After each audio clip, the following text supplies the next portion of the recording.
Welcome to Lynn Cullen Live at pghcitypaper.com. Email your questions and comments to Lynn at pghcitypaper.com. Oh, good heavens. Caught me somewhat unawares. Well, welcome. I guess it's the last day of April. 2013, kiss it goodbye. As Aprils go, this wasn't a great one. And it is a Tuesday, and that means my sister Susan is joining us from sunny St. Louis. Yeah, I was Good. just actually comparing our forecasts, and you guys win. Oh, really? Because, we got a lot. Yeah, you're acting like you're, Southern California. You're mid-70s every day and sunny. Yeah, and, we switch places because St. Louis is always like 2 weeks, 3 weeks ahead of us.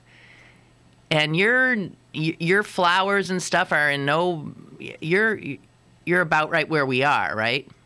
Well, I finally put something in a few The things ground. I planted. No, our leaves aren't even out yet, which is extraordinarily late for now. Well, as I said, Susan, so much for global warming.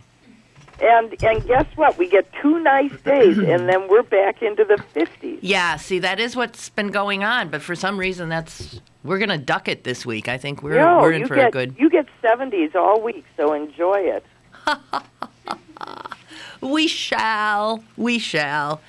So tell everybody what a creep I am. I actually was on the phone with Susan when the Pirates finished humiliating the St. Louis Cardinals. No, you tell everybody how gracious I was. Well, that is true. Susan was extraordinarily gracious about it, but I could tell why. Because she knows the history of her team and she knows the history of our team. Because I'm assuming we're just going to, Right. Put a cleat in your face sometime At some in, point. July, August, Right. and never look back. Right, that's what we're... I refuse to assume such a thing, but... Well, I could be wrong, but, as Susan said, sort of, she said, we really don't start paying attention around here until about end of July. Okay. Well, that's just me. There's plenty of people that pay attention. Yeah, I know. I get to, it feeds all my anxieties. Watching baseball as slow as it is makes me a nervous wreck. Yeah, it's a very nervous-inducing game. It is true. Right. So, once I'm into it, but, it takes a lot out. exhausting. Yeah. And it's a long time to sit there and seemingly not much happening and be a nervous wreck. I agree. It's a strange sport in that regard. Speaking a little more sports, I got all this from the Wall Street Journal today. I just want to pass it on to people because it seems pretty funny to me. Poor Tim Tebow, Susan. Nobody wants he was a total... Canada doesn't even want him. You know what, though? This is so sad. He didn't do anything. He was a media sort of concoction. He was never as good as he was supposed to be. But he was a compelling character. And I think they flat out just didn't like him in the people he was working with. I don't know that that's makes a true. difference, too. I think he was likable. I do. I don't think he made a point of... I don't know. When everybody started beating up on him just because, I don't know, he wore his religion on his sleeve. So many people do these days. But everything I read about him, he just seemed like a nice guy and a true believer. I feel sorry for him. I always have. On the other hand, listen to this. So the Jets paid him last year a little over $2 million. He threw for 39 yards all year. Because they didn't. I know they didn't put him in, but even if they did, I know. Quarterback instead of him. I know. It's 39 yards on 8 attempts. Now, if you do the math, which the Wall Street Journal did, the New York Jets paid him per yard $53,846 per yard. Yeah.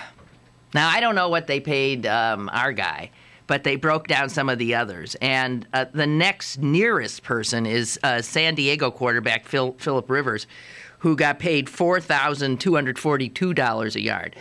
So, and then this really great Seattle Seahawk rookie, Russell Wilson, he got paid $174 a yard.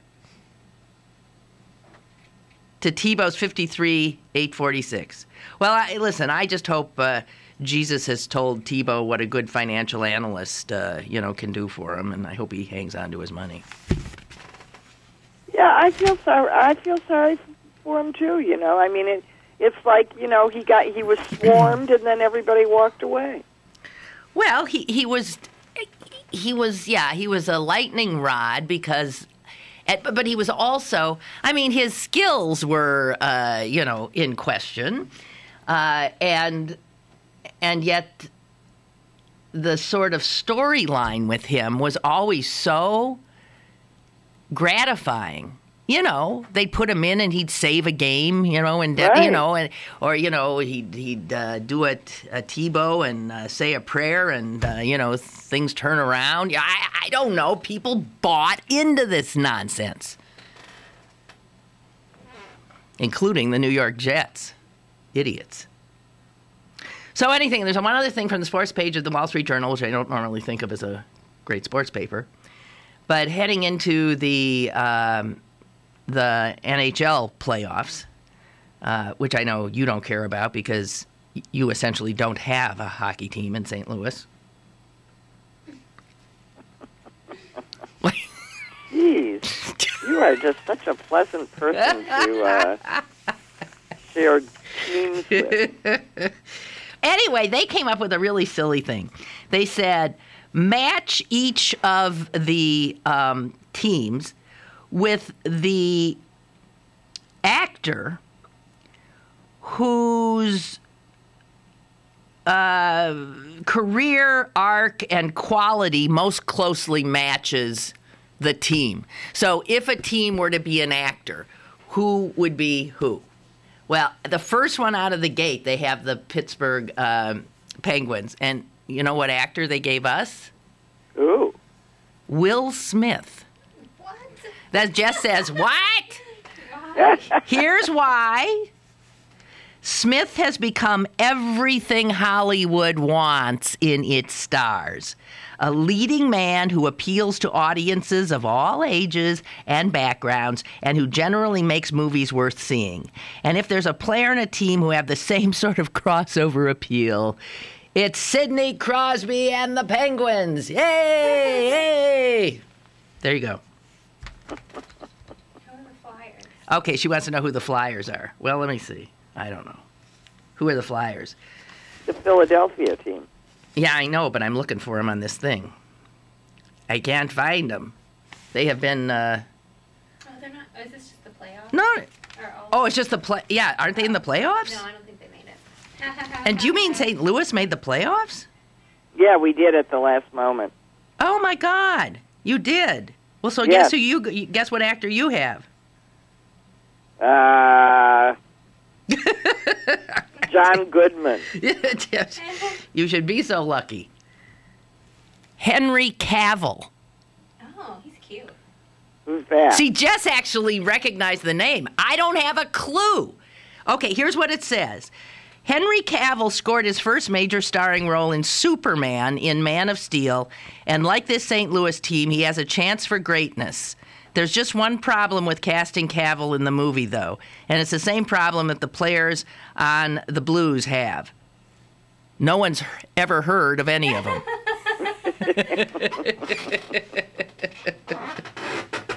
So I don't... Jess says he's cute. Though. Okay. All right. Well, that's it. Anybody wants to know any more? I'll just do a quick... Robert De Niro is the Montreal Canadiens. Charlie Sheen, Washington Capitals. Sylvester Stallone, New York Islanders. This is who we're playing. Anyway, whatever. Who cares? That's sort of a desperate idea, huh? To fill a paper. All right. I think that's my sports section for today. Susan? Oh, no, it's not! because we have to talk about the big story from yesterday is I'm gay. Right. NBA guy. Yeah, the NBA guy. And I have to tell you, I couldn't wait to see who this NBA guy was. And then they said, it's Jason Collins. And I said, who? Right. It's sort of like... What's his name? It's sort of like Cavill or whatever that guy's name was. It's sort of, huh? Well, so he's never been a star, but he's been this, he's had a long career, a dogged career. Everybody likes him. He's smart as blazes, too. Stanford grad. And he's done a good thing. Yeah. And he's done a thing. He kept hoping that, someone other else would people do it. Step up, right. And they wouldn't. Right. And, which implies that there's plenty of them. Oh, yeah. Well, of course. Now, we still have to, he's a free agent. He's 34, 35. Chances are his career is over, too. But now that this might extend his career at least one more year, because I think some people are saying that the league will be desirous of having some team pick him up so it doesn't look like he was spurned after, which wouldn't be the reason, because he doesn't play all that much, but somebody's got to take him now, they think. I don't know who, but somebody does. So you just think it was a cold and calculated... No. On his part, no. Not. Okay. No. What I can't wait to see, and I don't know how many years away we are from it, maybe 2, maybe 3, when this is, first of all, it's a total non-story, and we stop even wondering what a person, it won't even, of course there'll be gays, they won't have to come out, but they'll be able to live their lives. You'll be able to see them with their, with their lovers, and no one's going to say anything. Right. But... we're a bit away from that, but this gay thing, this acceptance from essentially pariah status to where gays are now is a blink of an eye. Well, I think it has to do with my kids' generation being politically aware and voicing this. They're having a huge impact on swaying quickly American cultural values. Well, I think who they're swaying are their parents, first of all. Right. And because their parents are parents of all of these kinds of children. Mm-hmm. Whatever. The greatest strategy ever was the coming out of the closet strategy. It was the only way it would ever happen. Because before that, I remember, Susan, this is how quickly this happened. I think it might have been about 15 years ago. I remember sitting in another studio and saying, oh, guys, I so wish that I have this fantasy that for a day, everyone who's gay would turn like purple, so that people would finally, have to acknowledge that, wait a minute, he's gay, she's gay, what? My doctor, my minister, my best friend, my this, my that. But I was having that fantasy before most gays came out of the closet. Right. Because that's what would do it. Joe writes regarding Tebow, I'm sorry, Lynn, but I'm glad this jabroni. Yay! I don't know that word. I say it all the time. What is a jabroni? Obviously it's a doofus. I'm sorry, Lynn. Is that a Pittsburgh thing? Because I haven't heard that. I'm sorry, Lynn, but I'm glad this jabroni is being treated as a pariah by most major teams. He showed his true bigoted colors to the world by doing ads for the homophobic and anti-abortion group Focus on the Family, and has rubbed millions of people the wrong way for a long time now with his right-leaning religious statements. I'm glad he's gone. You know where I stand on all of that, but he's entitled to his own position on I don't know. I never thought he seemed hateful with whatever he said. It just was his belief. I don't know. Right. Right. I don't know. And everybody's entitled to their wholesome spokespeople. I mean, other athletes have voices for other causes. I mean, this is, and yes, it might be a despicable cause, but he's got his rights. Right. And they are stemming from his religion. And Joseph also writes, and I don't understand why the media is reporting that Collins is the first major professional sports figure that's come out. In '75, Dave Kopay, who was a NFL running back, came out, and it cost him any future football coaching jobs. I wonder if our society today will react the same to Jason Collins. Now, here they are being very careful in all of the adjectives that precede this name. They're saying, sometimes it seems torturous, the first male, what are all the things they have in here? First openly gay male athlete still active in a major American team sport. Now, they have to say all that because a soccer player came out, but that's not considered a major American team sport. Women have come out. That's not. So they have to say that doesn't plain old count. Yeah, that doesn't count. So they have to say male and active because Kopay who was retired. But I must say, Kopay coming out when he came out was a true act of courage. He came out before the gay rights movement had even come out of the closet itself. So, without a doubt, in terms of courage, gutsiness, yeah, I'd give it to Kopay. Why does that name not sound quite right to me? Because it sounds like something you do at your doctor's I know. office.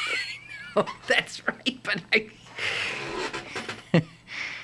that is what it is. But I mean, I've known about David Kopay, but somehow maybe I never said his name before. Whatever. Okay, so any more on that? Oh, wait, I have one more thing. I am so glad this guy is no longer... What are you laughing at? Because this is the fourth one more thing. What? I am so glad that this guy is no longer a Pittsburgh Steeler.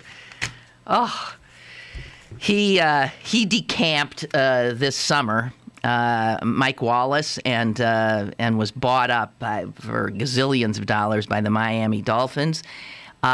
He posted this comment on Twitter after Collins came out. All these beautiful women in the world, and guys want to mess with other guys. Honest to Pete. All right, Mike, so you're an idiot, so fine. He later, it says here, deleted the comment and issued an apology. That's right, with the Miami Dolphins general manager standing on his head. And the only other real negative thing I have heard by somebody who probably should have kept their mouth shut was an NBA analyst on ESPN, Chris Broussard, who did, because of his religious beliefs, he cited his religious beliefs, and he just said that living openly as a homosexual was a sin and that doing so was walking in open rebellion to God and to Jesus Christ. That's right. So I'm wondering where all these people who just a few years ago were arguing with me about gays, mostly from religious perspective, I wonder how they're handling all of this. And because he's black, that actually is a double whammy, because I think homophobia often seems to me to be harder to crack in the gay community, in the black community. Yeah, well. And that, though, I think is because of the churches, isn't it? It's the religious thing. Right. And I remember often getting very angry calls from black callers when I would equate the civil rights struggle of gay people to the black civil rights struggle, and oh my God, would people call up and raged.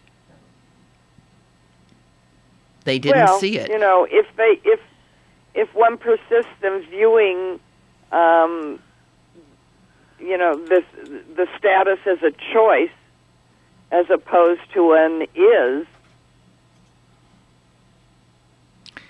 you know, then I suppose one can have an argument. But it's this persistence in refusing to believe that there's such a thing as science, and that we can account for a lot of these things. And one of the things that you're just going to have to deal with is that God, if there is a God, created, you know, all of these permutations of sexuality along with the one that someone's dubbed normal. Exactly right. And I've often wondered how they all just are. I wonder how people get around the thing about God creating us in his own image. Well, if that's true, then well, you see, that's always been my problem with it, because I'm not a his. Oh, in its own image, in the... But, you know, that in itself, if one is going to, you know, engage in one's most joyous habit of BSing, if God is all, then the fact that its image would include all of the rainbow of permutations makes total sense. The problem is that we tend to imagine God in our own image. That's right. And our own image. That's why in my, you know, I think God's a woman. Okay. I don't think God is corporeal nor has a gender. And I bet you agree with me on that. Yeah. Okay. But we persist in, we can't conceive of it any other way than to assign it one. Right. So, Tom writes, and you sort of made a little allusion to this a second ago, the basketball player that came out has a twin brother who never knew he was gay. That's how closeted this guy was. His twin didn't know he was gay. Aw. Yeah, aw is right.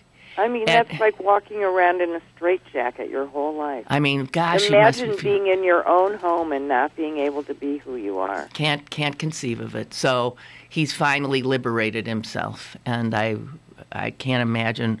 Well, whatever. He says, but Tom writes, so do you think the anti-gay crowd will use this to buttress their nature versus nurture argument? In other words, to say, hey, look, you got twins here. So this guy must have chosen or something. I mean, whatever. Hello, caller. Hey, Lynn, it's Mike from D.C. Hi, Mike. I just want to talk about or mention the homophobia in the black community. It's partly religion, but it's also partly how women view homosexuality in that community. They see a gay guy and they say, one less guy for me to marry, because there's already a small number of men for them to marry. So they see homophobia as taking something away from them. And white women or non-African-American women say, hey, another person to shop with. So the view isn't just, in my opinion, about religion. Okay, well, I think, yeah. Socioeconomic thing. Yeah, black women have a real tough reality, and then so when a black woman sees a black man with a white woman, they feel like she's robbed them of one of their own, and a black man with another man would, you know, garner the same reaction, right? Right. Okay, thank you. Okay, well, thanks. Appreciate it, Mike. Bye.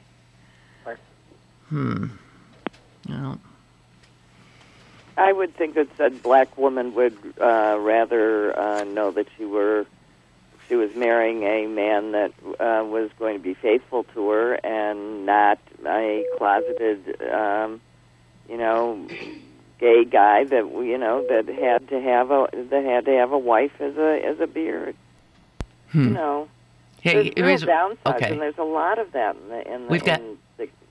Okay. You know, and I think it's terribly sad. You can't to have to deny who you fundamentally are. Well, it's unbelievable. Is unhealthy. Very. For everybody. Right. We got a call. Hello? We have a call? Hello? They hung up. Oh, well, you can always call back. I think one other thing that's sort of related to this, what was it? Let's see. Speaking of black gay guys. A Pittsburgh black gay guy just got a huge Tony nomination today. And that is Billy Porter of Homewood. Yee-haw! Billy has been nominated as Best Male Lead Actor in a Musical on Broadway for Kinky Boots, which the score was written by Cyndi Lauper. The score and the score is apparently wonderful. Wonderful, and this play's supposed to be a ton of fun, and Billy's a big part of that. Huge cast, and right. So, I mean, the New York Times critic, who I sometimes think of as, I can't think of his name, as somewhat of a sourpuss, just loved it. Just thought it was wonderful. Well, Billy Porter is Billy and I go back a long way, because it has to be about 25 years ago, maybe 28 years ago, almost 30 years ago, when I went over to a middle school here in Pittsburgh, Rogers Middle School, to do a report on this school that was a creative arts school. And he was a kid there. He was a kid there. And I was in a classroom watching this class, and he was singing. And I said to the teacher, who the heck is that kid? And they said, oh, that's Billy. Anyway, I focused a lot on him in the piece. So over the years, we would bump into each other and talk. He also was a good friend of my former producer, Lawrence Gaines. The wonderful Lawrence Gaines. You've met Lawrence, Suze. Yeah. And Billy and Lawrence were close. And in fact, I think Billy dated Lawrence's sister for a while back in the day. And Billy and I also shared a stage about 3 years ago at City Theater on the South Side, where we were both guest performers in some play, and I can't even remember what it was. But we each had a part, his bigger than mine, but we spent a lot of time backstage talking and catching up. And I remember thinking at the time, I wondered if his career was, I hadn't heard anything major about what was going on with him. And I got to tell you, in the last in the end, since then, it's just like I see his name constantly. So Billy Porter, Homewood, Rogers, Kappa, Pittsburgh is, I think he's going to get it. I think he's going to pull it off. I think he's going to...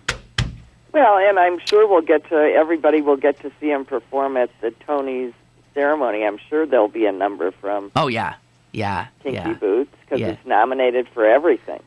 Well, it's up against, the only thing it's up against is this other musical called Matilda, which has gotten very good reviews. Right. As well. It has to, right. Right. So anyway, that's always bragging rights when one of your own and someone whose path has crossed yours. I've been thinking ever since I read about Kinky Boots and knowing he was starring in it, I'm thinking, I want to go to New York and see that. But I bet it's hard. Maybe we should plan a theater weekend. There's a bunch of stuff right now. That's really well, Suze, maybe we could do that. Okay. Let's get to work. All right. I got to take a break. Kinky Boots! We'll be back. More is on the way with Lynn Cullen Live. It's warming up outside, so get to Little's for all your spring needs. Little's has everything for men, women, and children to stay in style for this upcoming hot summer. Lots of great colors from Dansko, New Balance, Steve Madden, and much, much more. Don't forget to come visit this season's colorful handbag selection as well. Little Shoes, Pittsburgh's largest family shoe store, 5850 Forbes Avenue in Squirrel Hill. Go to BurkeBargains.com for great deals on gift cards from your favorite local restaurants, bars, museums, attractions, and shows. Like us on Facebook or sign up for our weekly email updates for your chance to win a family 4-pack of tickets to Kennywood. BurkeBargains.com, Pittsburgh's best bargains. BurkeBargains.com. You're listening to Lynn Cullen Live at pghcitypaper.com. Once again, here's Lynn Cullen. Okay, we're back, and David chiming in with this. Martina Navratilova and, of course, Billie Jean King came out long ago, but everyone likes lesbians, so that wasn't as big a deal. Well, the LPGA, I mean, Well, I think it's totally the opposite in women's athletics and men, in that the assumption has been forever that a woman who plays of course is a lesbian. Right. Well, Right. of course he's a lesbian. Otherwise, they wouldn't be, engaged in such manly pursuits. That's right, and have all it's those a way muscles. of disparaging their presence in the very sport. Right. And they wouldn't be competitive and all this stuff that we assign to masculinity. So I think if there was to be a coming out movement in the in women's sports, it'd be straight women coming out and saying, "I'm not gay." Okay. Jeez. Well, I mean, we do have some statements that, if de facto, like when the Olympic bikini beach ball gold medalist played pregnant. Yes, and when Lindsay, is that her name, Vaughn, is now shacked up with Tiger Woods. With her misguided sense of pheromone detection to... Now. Anyway, but David says it's different with gay guys. He said, and it's all about anatomics. And I think what he's saying is that women, because their sex organs are internal, I think there's something about the fact that men's organs are out there that has something to do with this. I do. I think there's something to do with it. I don't know. Well, I think that's true. I was actually thinking along similar lines this morning, given that the New York Times had written this article on breast cancer fundraising, Suze, which I have been sort of grumbling about for years. Suze, hold the thought, okay? Let me get a caller in. Hold the thought. Hello? Hi, good morning, Lynn. Hi. Susan. Hi, this is Jason calling from Uniontown. Hi, Jason. And I just want your opinion on this. I mean, you sort of stole some of my thunder with the female athletes coming out, and it had been known for years, or at least suspected for years, that a lot of you female gym teachers have been, manly-like or perhaps lesbians. Right. But what would have happened, or what's going to happen when that first high school football or basketball coach come out, that first professional coach come out, and whether or not it would have been so acceptable as in with the NBA player coming out? You're specifically saying when coaches come out? Yeah, when coaches, when there's some coaching, especially male coaching coaches in one of those big sports, because I find it hard to believe that people would be so accepted to the idea, because for some reason people still think and believe whatever they want to believe about people that are homosexual. I'm a straight male, and I have friends that are gay, that I believe that are gay, that really don't want to open up and tell me. And I've had family members that been gay, and they still think that because I've been an athlete all my life, that I have some type of idea or some type of stance. And I love the idea that you made with people turning purple for a day. Mm-hmm. I wouldn't mind seeing that too, because then I think we will people that I think it'll help both ways, because there are people like myself that really hadn't had to answer any issue, to ask or answer any questions, or I've never been put in a position to say whether or not I'm for or against any type of issues. So I've been in my own little world, as per se. So me even calling you, talking about this, I think if some of my friends were nervous, like, why would you be concerned? You're a straight male, and you don't have any interest in anything else. Why is it a concern of yours? I think it's a concern of me and people like myself, because I think you nailed it. Everybody just want to be loved. Period. Yeah, indeed. And why is this such a big problem? Right. Well, eloquently said. Everyone just wants to be loved. Yes. And as themselves, for who they really, really are. But as to your question about, Susan, do you think there'd be a problem of a gay... I know where he's going. I mean... in high school, I don't see it in... The response is, how can you, this is a person in a position that might be attracted to his, to his... players. His young charges. And it's just, it's nonsense. I mean, there's been plenty of male coaches of female, basketball teams, for example. I mean, I just saw it today in the paper that Duquesne University just hired a young man to coach the women's basketball team. Right. Right. I mean, we have to believe that people are, that despite repeated evidence to the contrary, that people are capable of restraining themselves and acting appropriately. Right. No matter what their sexual orientation, for crying out loud. And if we need any proof, then we can see how well they've done closeted all these years, or they wouldn't have been, so successful. True. So obviously they're capable of restraining themselves. But I understand. I think he might not. I can see that there might be more resistance. Homophobic parents that would say, Right. Well, there was something very moving. Hopefully that's going to be gone in another blink of an eye. Right. There was something very moving about that call to me. Yeah. Anyway, Susan, I want to get back to what you were saying, but I also want to finish Dave's email, which I never did. And he says about Tebow, look, he was a third-string quarterback on a team that didn't make the playoffs. He was well compensated for his time sitting on the bench. He's an adult. He's a big boy. He'll be fine. I wish I was compensated for being a failure as well as he's been. It's a fine capitalist tradition in this country. That's true. Suze, you were interrupted when you were talking about something about the New York Times. You were talking about, anatomics. Well, I think David did the that. The fact that women's genitalia is hidden and men's isn't, and the effect that might have on the way we think about things. And which led me to think about the New York Times Magazine's article about breast cancer research dollars, which, as I was saying, has been a pet peeve of mine for a while, because I think that that all that money is going in one direction to the detriment of women's health. Yes. In general. Yes. But all of that, I was thinking this morning, was it must have been so easy to do this because women's breasts are their only outward sign of their sexuality.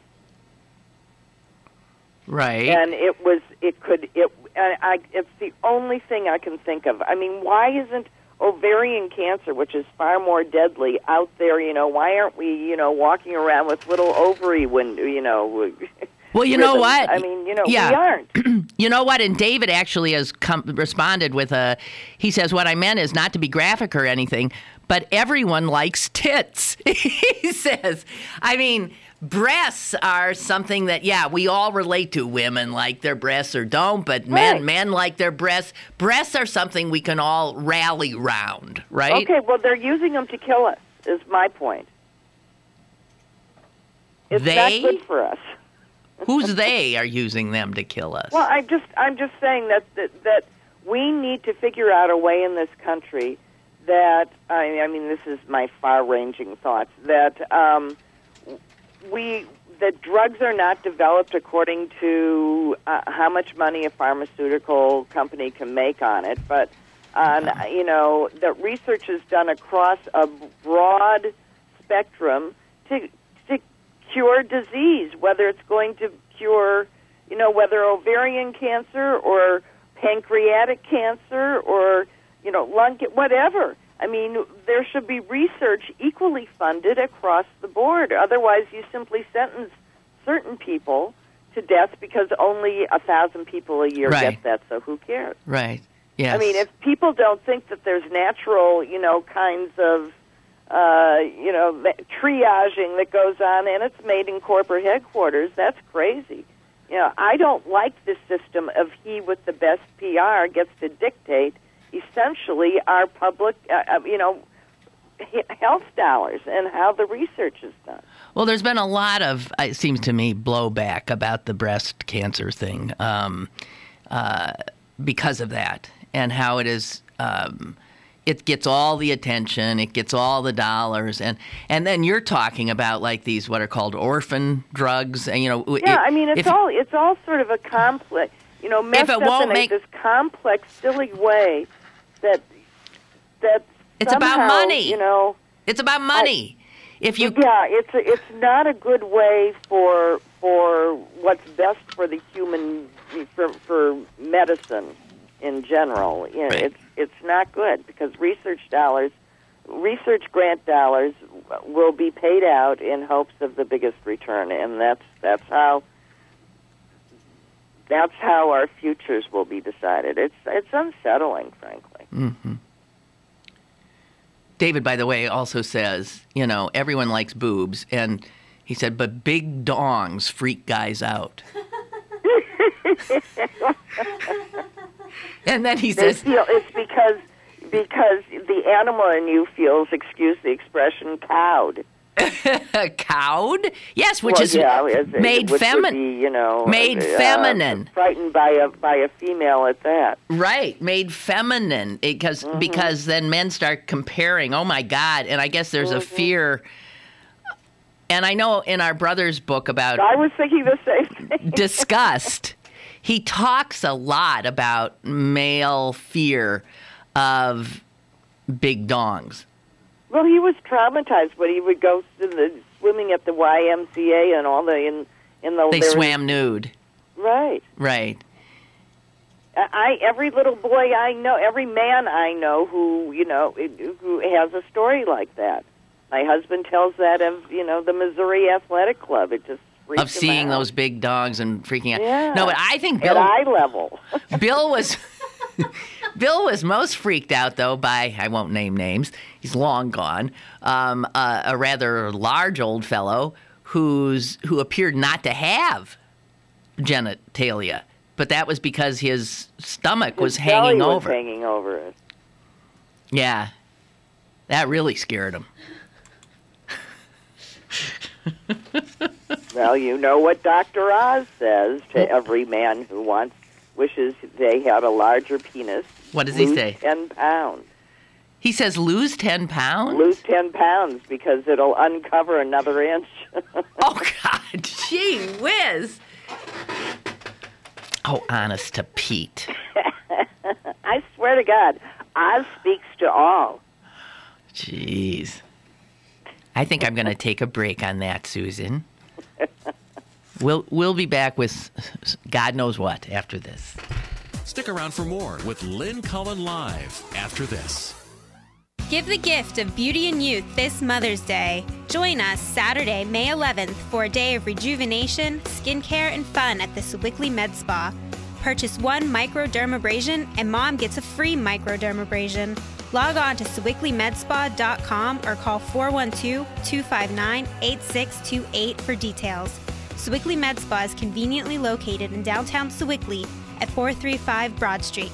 Happy Mother's Day from the Sewickley Med Spa. Pittsburgh City Paper is seeking 10 local artists to design their own street box for our second annual public art project to be featured throughout the city of Pittsburgh. Go to www.pghcitypaper.com and click on the Art Box link for more details. The Pittsburgh City Paper Art Box Project, brought to you by the Westmoreland and Hill House Association. Check out my new time machine. Does it work? Hit the button. Hey, it's Napoleon. Oui. Check out the future. Hey, you have a nice house. Why don't I? You didn't save any money, buddy. If only there was a way I could go back in time and fix that. Yeah. Save something for the future. Put away a few bucks, feel like $1 million. For free ways to save, go to feedthepig.org. That's feedthepig.org. This message brought to you by the American Institute of Certified Public Accountants and the Ad Council. Have a question or an opinion? Call Lynn Cullen at 412-316-3381 or email lynn@pghcitypaper.com. Now, more with Lynn Cullen Live. Okay, I have a veritable cornucopia of little items here that we'll throw out and see if anything sticks. Susan, you mentioned that in regard to the rather rapid acceptance of gay liberation, that it's the young people who have had a lot to do with it. And I would agree, but I don't know if you saw this piece in the New York Times today that worries about those young people, those under 30, because there's increasing evidence that they are politically disaffected because, and here's what it says, political analysts know that a person is heavily influenced by the president and the political climate in which they come of age. And so a lot of people who were young when Ronald Reagan was president are still conservatives. And those who came of age when FDR was president would have died before they'd voted anything but Democrat. And they say those who have been around of late were excited by Obama, but then because of the total inability of the government to actually seemingly function, they have been turned off by politics and see it as a cynical game and perceive it in a negative way. And there's concern that this will mean that they'll continue to be disengaged. Yeah, bull, because that's what they said at the last election. And guess who came out in droves? They did, as well as blacks, people who are supposedly blacks disengaged. Outvoted white. Right. Who So just stayed home. So you're saying they shouldn't worry? I think it's nonsense. I don't see that reflected. I know plenty of people in that age. I don't see that reflected in any of them. Well, I see it a bit in my son. I mean, that's hardly a sample, but he clearly pays attention. But there's a great deal of cynicism about. Well, it's hard. Listen, how can you not be? I feel the same way, but it doesn't mean that I'm not going to try and change it so that it works better. Yeah, right. Also, I think as people get older, maybe they begin to see how they have more of a stake, and so they want to exercise, their right to have a voice. I would think. Right. Okay, Chicago we go to now. Chicago is a city that I just adore, and Susan, I know, loves it too, and her children live there, and we have lots of relatives there. But anyone who lives there will tell you that you don't want to have to park a car there. And that is ever since the city, under Mayor Daley, privatized the parking authority, essentially. Sold it for $1 gazillion to some private entity. In a very bad deal. Not enough gazillion dollars. Well, he got $1.15 billion in a 75-year deal. Now, I think this selling off for ready cash of public assets is so nuts. I cannot believe it. And it's this is Republican-led. The governor we have now has been trying to privatize everything, the turnpike, well, the lottery. It's all based on the premise that government is a fool and can't run anything, and private corporations skimming profits can do so much better. Ha! Well, the Chicago situation and the privatization of their parking meters has become just an extraordinary embarrassment to that city and maddening to its residents. And thank God for what Chicago did, because there was an effort to do it here in Pittsburgh about a year ago. And Chicago's experience helped squelch that. But meanwhile, the new mayor of Chicago, that'd be Rahm Emanuel, says that he has managed to tweak the deal. He met with the guys who now own the city's parking meters, and he's gotten a better deal. Listen to what he was able to get out of this Parking Meters LLC. That's the name of the group that's making money hand over fist. He got them to stop charging for parking in the city's residential areas on Sunday. Do you believe that? Most cities you don't pay on Sunday. Guess what they insisted they get in return if they Another 10 years. No, it's even worse. So they agreed to stop charging for parking in residential neighborhoods on Sundays, but they insisted then that the metered parking hours will be extended until 10 p.m.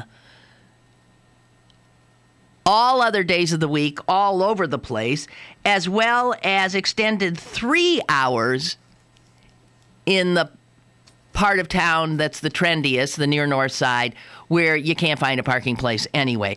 So you will still have to feed a meter in Chicago at 1 a.m. And you'll this is what private residents are held hostage. What are they going to do? Fire the people who own the parking meters? They used to own the parking meters when the city had them. What is this sense that, like, the private sector is going to do better? The private sector exists to extract as much blood from every turnip they can. Right.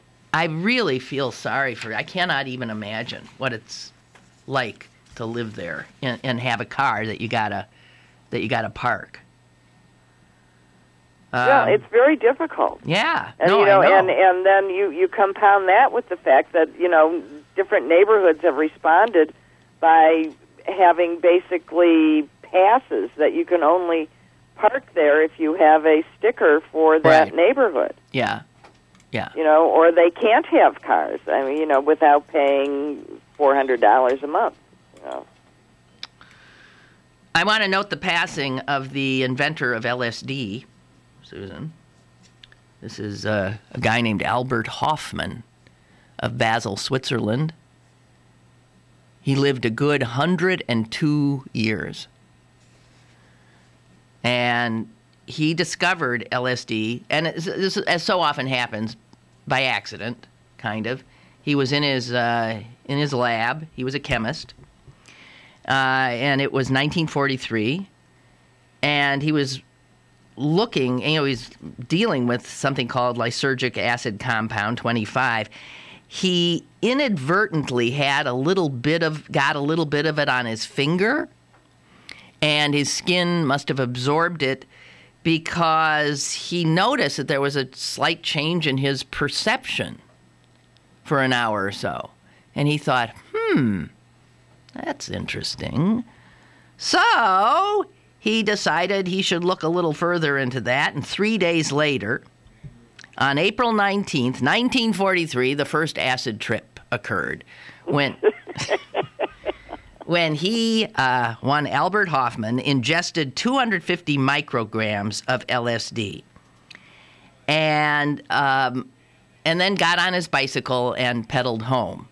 And injected or ingested? No, I think he ingested. Right. And ingested. And so he was riding his bike home from the lab when the LSD kicked in. And he says he remembered it this way. In a dreamlike state, I found the daylight to be unpleasantly glaring. I perceived an uninterrupted stream of fantastic pictures, extraordinary shapes, with intense kaleidoscopic play of colors. He liked it. He thought, this is amazing. And so he began experimenting with LSD and other hallucinogens, and he became a real advocate for their use in psychiatry and personal growth. he called it medicine for the soul. And he looked askance when it got in the 60s when everybody was just dropping acid left and right because he thought they did not acknowledge the true, they were doing it purpose. Yes, whatever. Anyway, at his 100th birthday celebration, he said, LSD wanted to tell me something. It gave me inner joy, an open-mindedness, a gratefulness, open eyes, and an internal sensitivity for the miracle of creation. So, and I must say that he also was the first scientist to synthesize psilocybin, which is when people say, we had some mushrooms. It's psilocybin in mushrooms, which is also a... So here he is. I guess that didn't hurt his health any. He lived to be 102 and good-looking, strong man. Well, may he rest in Technicolor. Yeah. I must say, I don't expect you to be forthcoming. I have experienced LSD myself, and I agree. I have no regrets. I mean, I just think it was an extraordinary experience. Truly. There. Those 60s. Man, 60s, 70s. And the 70s. Even dribbling a little bit into them 80s. Yeah. Yeah.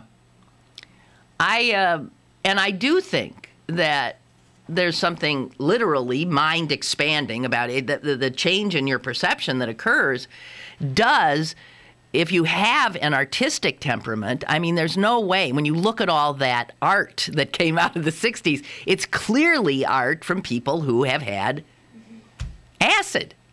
Right. And anyone who ever took acid will tell you, oh, yeah. I remember that. Pretty amazing what your head can do, what your brain can do when tweaked a bit.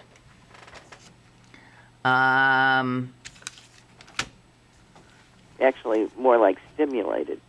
Stimulated, right. What I never liked about it is how it really took an entire day from you and a little bit of the next, because you had to recover from it. Okay, I'm done now. I know, and it wouldn't let you go. I mean, you get then it just seemed like you'd taken 20 gallons of speed or something, and you just couldn't. I don't know. My stomach always didn't feel too good, and there you go.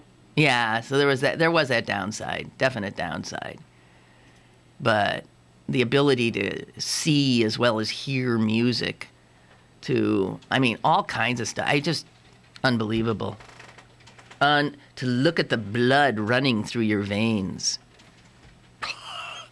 To look at your hand and say, what the hell is that? I hated my hands on acid.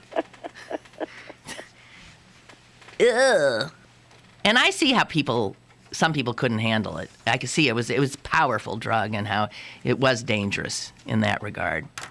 A lot of people couldn't handle it. Well, if someone didn't feel somewhat comfortable in their own skin, I don't know how you would do that, Because it sort of unmasks yourself. Some people opened their eyes and were absolutely terrified, and then, that was it. I remember a guy, I can't believe I remember his name, and it was in Chicago on the near north side, although I think we could park then. And it was his first time, and I was with him, and I never saw anybody go through something so awful. I spent the whole time just trying to keep him in one piece. So I know I remember actually grabbing a phone book to show him his name in the phone book, because he didn't think he existed. And that was a mistake. I said, look, there you are, right on page, blah-da-da. And that, of course, freaked him out that was him amidst all those other names. What? That's who I am? And he, freaked. He was afraid to go to the bathroom. He thought he'd be sucked down through the plumbing. I mean, ay. And I remember mostly what I was thinking is, damn, you ruined such a great trip for me. What a waste. That's when I was doing the madman thing. He worked in the agency that I worked in, Foot, Cone, and Belding. He was a little madman. And if you watch Mad Men, they're at that point now where they are taking acid and smoking pot in exactly the same. It was exactly the same time. And Lynn is here to tell you she was there. I was definitely there. I'll tell you. Whoo-wee! That's why those, Raid, the Johnson & Johnson account for Raid, the bug killer. Right. Where they had, remember those? Because when I worked there, the guy was doing those wonderful cartoony ones. The funny Raid bugs. The right. bugs. Raid! And I just so loved knowing this guy, and that was his. That was his thing, the Raid bugs. So that's how long ago that was. Jeez. That's a long time. It was late 60s. It was 68. 68. Which is exactly I was still in high school. Yeah, and I was out there being an idiot. Okay, I think we're done. We were done a minute ago. Did you think? Yeah. Well, see, this is part of coming out of the closet. I believe... No, I just mean it's 10:01. Yeah, I know, but I just want to say, I believe all these people who act like, they never did any of this. Did anything. Come on, be honest. Honesty is always the best thing. Well, listen, it was so much a part of everything about our growing up years. If you and we're here to tell the story. Yeah, I mean, I was just right there, the right age, the right everything, on my own, and whoo-wee, and I'm here to tell the tale. And I was the younger sister of you and Bill. Right. So you watched in horror from the safety of Green Bay. I did manage to sidestep a bunch of landmines, I have to admit. Well, sure. That's good. And I'm glad we could help. Yes, well, thank you. Now it's 10:02. All right, goodbye. It's 11:02. See you, Sue. Thank you. Oh, she's gone already. Yeah. She just hung up. Oh, she said bye. She said bye, but it wasn't a effusive goodbye. It was a very sort of goodbye. Well, all right. Well, goodbye. And if you're horrified by my history, I can't help it. I'm sorry. No, I'm not. There it is. Goodbye.